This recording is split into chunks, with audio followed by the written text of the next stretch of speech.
Chanel a secoué le monde de la mode en annonçant en décembre que la société n'utiliserait plus de peaux d'animaux exotiques comme le python, le lézard et le crocodile.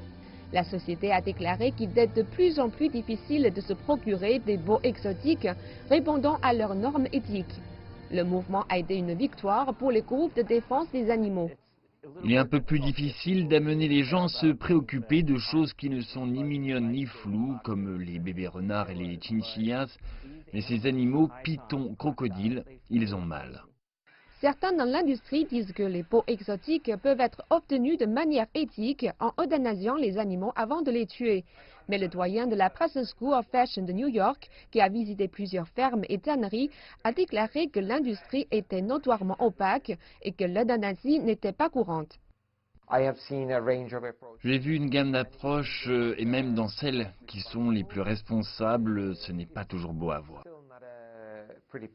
Gakmag dit que le déménagement de Chanel est un signe des temps.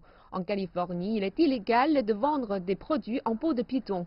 Il a également présenté un projet de loi interdisant la vente de nouveaux produits en fourrure dans tout l'État. Avec la jeune génération, l'intérêt de tout faire de manière beaucoup plus responsable et durable suscite beaucoup plus d'intérêt, de sorte que tout se répercute sur les droits des animaux, le type de matériel qu'ils souhaitent voir et tout ce qu'ils veulent acheter. Les marques sont désormais récompensées pour avoir adopté une position résolument progressive.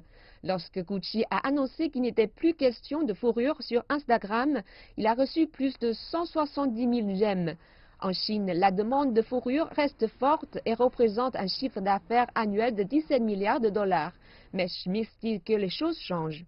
En Chine, la possession d'animaux domestiques a augmenté et cela signifie que les Chinois se soucient davantage du bien-être des animaux, en particulier lorsque certaines de ces grandes marques de luxe comme Chanel, Burberry et Gucci commencent à créer ces politiques de bien-être des animaux.